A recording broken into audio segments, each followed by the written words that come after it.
tu es sur une île déserte, Oui. il y a 1 million d'habitants, Oui. et tu peux amener que 3 médocs. Oula! Oh! Elle est pas mal, hein? Elle est pas mal. Elle est pas de moi, putain. Hein? Alors, tu prends quoi? Bah, déjà en premier le lithium, Ah putain, j'en étais sûr. sans aucun doute. On se fait chier avec toi, bordel. Le lithium. Attends, je réfléchis 2 secondes. 3 Après, médicaments, je t'écris, c'est a bit tricky, mais je dirais lithium, kétiapine. Ah, bien joué. Ouais. Excellent. Ok, Et là, j'hésite entre 2. vas-y. Soit la metformine. Ok, parce que ouais. Ouais, Bah ok. oui. S'ils sont sur une île déserte Oui. qui a pas de bouffe, c'est moins grave. Ah bah alors le pramipexole. Ah, le Prami. Ouais. Ok. Ah ouais, le Prami. Ouais. T'as des gens qui commencent à marcher avec le Prami ou pas? Ça fait un bout de temps, mais oui. Ah putain, qu'est-ce que ça marche. Mm. Ça marche de ouf. Voilà. Ok. Alors, moi, le Prami, honnêtement, donc c'est le Pramipexole, on est d'accord. Ça fait partie des médocs où j'ai même pas besoin d'études. J'ai même plus besoin d'études randomisées Oui, non, y a pas pour besoin. voir que ça marche. Il y a même pas besoin, en fait. Les patients n'en ont pas besoin non plus. Il faut juste qu'on puisse le prescrire sans se faire emmerder à la pharmacie. Vous pouvez pas avoir Parkinson, vous avez 19 ans. Oh, s'il te plaît. Par pitié.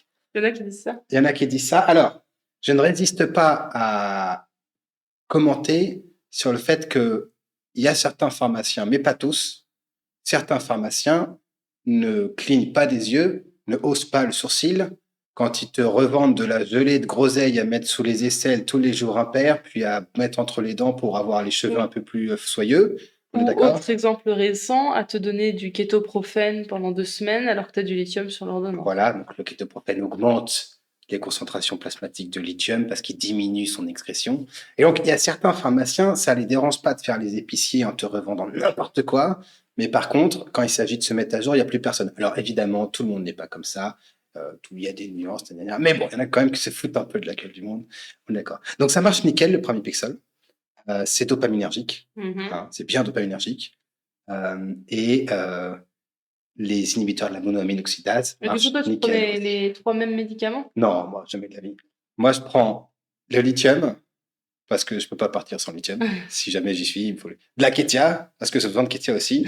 Oui, mais toi, tu prends ton ordonnance, c'est Voilà, c'est ça. Et moi, je fais d'une benzo aux gens, honnêtement. Parce qu'il y en a quand même qui vont stresser un peu, et honnêtement, moi, les benzos, sur la population générale, je pense que c'est pas une très bonne idée. Mais tu as des gens, quand ils dorment pas bien, tu es content d'avoir une petite benzo de temps en temps. Bah non, il y a la kétiapine. Putain, ouais, mais ça fait cher payer quand même. Bah on s'en fout. L'idée, c'est que tu peux en prendre que 3. Tu prends pas une benzo. C'est vrai? C'est vraiment de la merde. Je suis Bah, désolée, moi, les je prends de la benzos, clomipramide. j'ai tellement une mauvaise expérience. Ah oui, la clomipramide. Je prends de la C'est pas clomipramide. complètement déconnant. C'est pas con ça. Comme Ouais. ça, les anxieux, parce que là, les anxieux, tu me diras, il y a Mais les il y a anxieux, la kétia. ouais, il y a la kétia. Ouais, mais la kétia, ça fait Mais cher. c'est pas, non, mais c'est pas, enfin, c'est moins excellent que les antidépresseurs, de toute façon, la kétia chez les anxieux. Moi, je trouve. Oh, si, ça marchait bien. Ah, je trouve. Ça Alors, marche moi, tellement mon bien expérience, c'est pas Ah ouais. si bonne là-dessus. Je Ouais. trouve que ça marche tellement bien qu'ils ont, le labo a même enfoui l'étude parce que ça marchait trop bien à 50 mg et il l'a juste pas publié, ouais. C'était un truc de non, ça. moi, je trouve que Sur c'est la pas kétia bon. aussi. Ouais, un peu de clomipramine, machin. Ou alors un IMAO, tu vois. Donc la kétiapine, c'est bien parce qu'on est d'accord, à faible dose, ça fait dormir. À dose un peu plus élevée, ça peut faire l'humeur. Et puis à dose beaucoup plus élevée, ça peut faire la schizophrénie. Bof, par contre, hein, bof, ça marche pas ouf. Hein. Ouais, moyen. ça, la schizophrénie, ça marche pas ouf. Franchement, le prenez pas trop à dose plus élevée. Ouais, moi, j'ai pas trop de personnes où ça marche. C'est pas ouf. Non, c'est pas ouf du tout. Si, sur les grands maniaques. Ouais, d'accord, mais sur le long terme, c'est mais pas, ouais, c'est ça. Il y a plus personne qui fait ça, quoi. Ok. Et le lithium, alors, moi, je prescris du lithium chez les enfants maintenant, chez les ados. Moi, je fais pas les enfants. Moi, je fais les ados. En fait, les gens, ils arrivent parce que bah, ça marche pas, tu vois, c'est la cata. Et il y a personne qui veut filer du lithium. Et en psychiatrie, on veut bien filer du tertien en France, mais on veut pas filer de lithium. C'est un truc de ouf. On veut bien prescrire un truc qui a 0 étude, alors que dans un truc, il y a une étude randomisée au moins. Bon, bref, c'est mon truc. Et, c'est ton combat. C'est mon combat.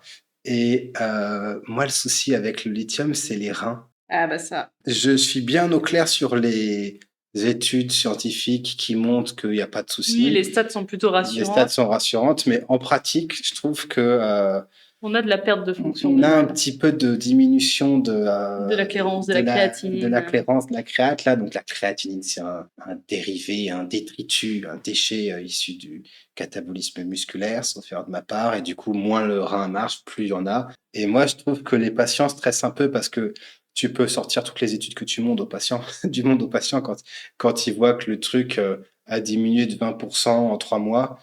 Ça les fait un peu stresser quand même, quoi. Oui. Donc, il y a des patients où ça fait ça, ouais. Ah, moi, j'ai aucun patient qui stresse, c'est moi qui stresse. Ah ouais? Ouais, les patients, ils se rendent pas compte. Ouais. La plupart du temps, même si je leur dis le chiffre, c'est très abstrait. Ils sont, ah oui, c'est vrai Ouais, que ça tu fait me diras, beaucoup, ouais, tu me diras. mais ils sont pas inquiets. Moi, par contre, je vois le truc descendre et je suis un peu plus en mode panique.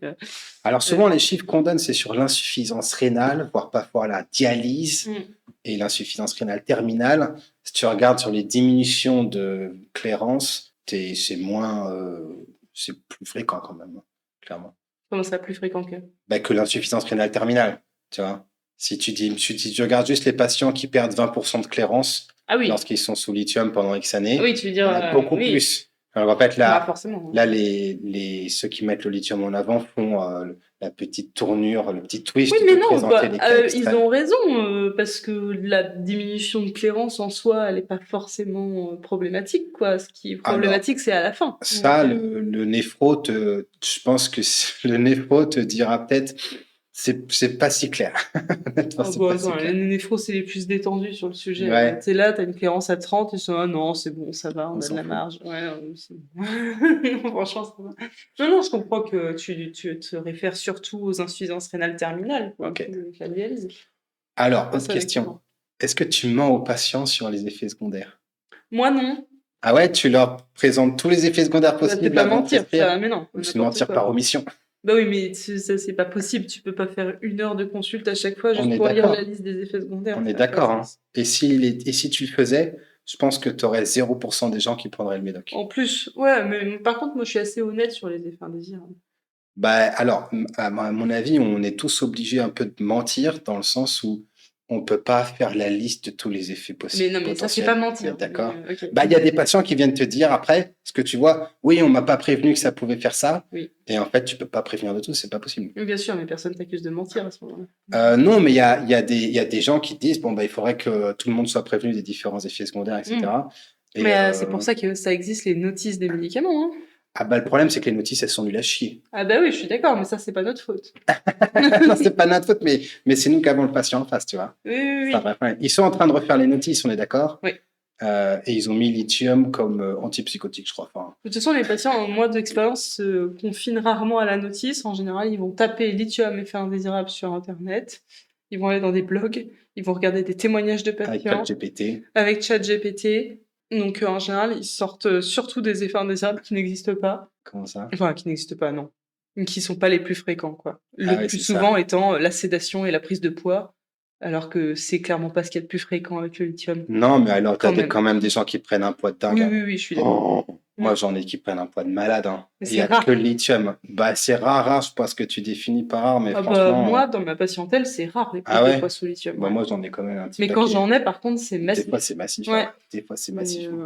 C'est la vache. Hein. Est-ce que la metformine marche sur la prise de poids sous lithium? Je sais pas. Je l'ai déjà fait, moi, mais je crois que ça marchait pas. Le peu de fois où j'ai eu le problème, ça n'a pas marché. Moi, je trouve que ça marche moins bien, mais des fois, ça marche, franchement. Ça se tente. Ça se tente, quand ça marche nickel. J'en ai une. Alors, il y a le psoriasis sous lithium. J'en ai une, elle a pris le lithium et elle a flambé. Elle a flambé, mais genre, je te raconte pas, il y en avait partout, quoi. Et elle a dit, je m'en fous, je garde le lithium quand même. Je suis tellement bien, elle a dit, je m'en fous. Et du coup, j'étais là, ok. Il y en a qui sont plus résilients. On a essayé autre chose, elle a vrillé, elle a dit, je vous l'avais dit, pauvre connard. Dis donc, on se calmer. Et du coup, elle a chopé un dermato, et la dermato, elle lui a dit, arrêtez le lithium, vous êtes folle. Et l'autre, elle dit, c'est l'inverse. C'est grâce au lithium que je suis pas folle. Et du coup, elle fait de la photothérapie. En fait, ça se passe très bien. Ah, d'accord. Okay. Mais ça, je pense, c'est un témoignage. Il y a des gens qui sont tellement mieux avec les médocs, qui sont prêts à supporter des effets secondaires de dingue, honnêtement, de malade. On le voit aussi particulièrement chez les femmes en âge de procréer pour le lithium qui veulent pas l'arrêter malgré le risque de malformation cardiaque pendant la grossesse. Ouais. Ce qui est tout à fait compréhensible.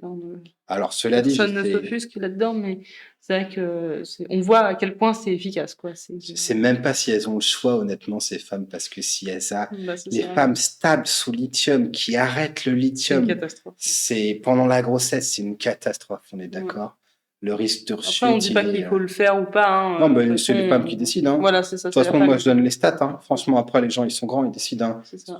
Après, les stats sont pas trop de ton côté. Tu vois, si tu dis, vous avez 70% de chances de rechuter. Moi, j'en ai quand même quelques-unes qui ont voulu arrêter, qui ont donc décompensé et qui ont accouché. Et c'est l'ASE qui a récupéré le gamin. Ouais, c'est ça. Et une fois que l'ASE a le gamin, bon courage pour les récup. Bon courage, je veux dire. Là, il faut vraiment se lever tôt, quoi. Donc, c'est vrai que je sais pas trop. Mais tu vois, sur le lithium, par exemple, est-ce que tout le monde a l'info que les données qu'on a sont préoccupantes sur l'arrêt, tu vois, genre, quand ça marche, est-ce que tu peux l'arrêter? Oui, tu peux, mais en moyenne, ça se passe pas très, très bien. Oh, bah, c'est une catastrophe. Moi, je le dis à chaque fois à mes patients. Mais du coup, tu le dis, machin, ouais. Ah ouais, moi, je leur explique. Hein, c'est tout le problème, d'ailleurs, de l'insuffisance rénale, en fait, terminale. C'est que ça met des années à se mettre en place. T'as le temps de voir venir, mais en fait, au moment où tu dois arrêter le médicament pour éviter au rein de finir de se dégrader, eh ben, c'est le moment le pire pour enlever le médicament parce que il est là depuis 20 ans, on va dire. C'est ça. Et c'est une catastrophe, quoi. Et alors, en plus, ça, c'est pareil, est-ce que tu le dis aux gens? Moi, je le dis, ça. Est-ce que tu dis, oui, mais attends, est-ce que tu dis, il n'est pas clair que de l'arrêter permette d'éviter que le rein continue à se dégrader. Ah, ça, c'est vrai que ça, tu vois, c'était pas en tête. tu l'as pas en tête, mais du coup, si tu dis ça aux gens, honnêtement, il y en a qui te disent, pardon, et on a eu la question, moi j'ai fait une vidéo avec les rechutes, et en fait sur les études de l'olanzapine par exemple, où ils arrêtent d'un coup le médoc, t'as un risque de rechute qui est massif, parce que c'est un sevrage en fait, hein, l'État laisse les laboratoires faire des études de sevrage brutal, et après comme ça on peut dire, ça a l'autorisation de mise sur le marché, parce que si on l'arrête d'un coup, les gens rechutent plus que s'ils le gardent, c'est débile, bref. Mais du coup, t'as des risques de rechute de malade. Quand tu arrêtes ton traitement d'un coup, bah effectivement, t'as je sais pas combien de gens qui rechutent en quelques mois. Moi, t'es à plus de la moitié, quoi. C'est une catastrophe. Hein. Néanmoins, quand tu le gardes complètement, quand c'est l'olanzapine, bah, t'as quand même un risque de rechute qui est loin d'être minable. Hein. Oui. Je crois qu'on est à plus de 20% de mémoire, alors qu'on est sur une étude relativement brève, tu vois, donc ça fait un peu. Voilà, faut pas qu'on fasse trop long, parce qu'après les gens ils s'ennuient. Mais donc, il y a une vraie question de si tu vas sur une île déserte, qu'est-ce que tu prends? Et vu le paysage psychiatrique en France, la question se posera peut-être en pratique, tu vois, c'est pas qu'académique honnêtement. Et est-ce que tu balances tous les effets secondaires potentiels aux patients? Est-ce que ce serait vraiment une bonne pratique de dire aux gens, vous pouvez avoir, bam, à vous de décider, bon courage, et puis paf, tu les fais partir et ils reviennent pas parce qu'ils ne veulent pas, ils prennent rien, je suis pas sûr. Je pense qu'il y a certains administratifs qui te diraient, bravo, vous avez coché toutes les cases, ils te donneraient un petit bon point à la fin. Mais en pratique, je suis pas sûr. Donc il faut des types qui veulent bien passer pour les salauds et qui encaissent un petit peu le rôle de bon ben voilà. Oui, c'est là que une des façons où je m'exprime très mal, c'est pas grave, vous allez comprendre, où réside la responsabilité du médecin, quoi. Ouais, et c'est ça qui rend, c'est une des choses qui rend le métier très difficile. Hein, c'est ça, exactement. C'est ça qui fait que tu me payes cher. On est d'accord? C'est ça qui fait que tu as une chier d'années d'études. Oui. Il faut aussi savoir lire la littérature et piger qu'est-ce qui s'applique à mon patient ou pas, tu vois. Et c'est pour ça que quand tu as des crétins qui pensent que tu peux lire 2 études, 3 recos et décider de qui fait quoi, qu'est-ce qui est de la bonne médecine, qu'est-ce qui doit être remboursé, machin, tu vas au-delà de graves problèmes, de graves soucis. Et donc c'est pour ça, et je suis désolé, je te fais un enfant dans le dos, c'est pour ça que tu peux pas faire sauter la psychanalyse avec un amendement. Avec ça. Avec un amendement, tu peux pas le faire. Si tu veux faire sauter la psychanalyse, tu fais autrement. Mais tu décides pas du jour au lendemain d'arrêter de rembourser parce qu'il y a un type qui pratique pas la médecine, qui a lu les recos de l'HAS. C'est le début de la fin. Voilà, c'est tout. Bon, allez, au revoir.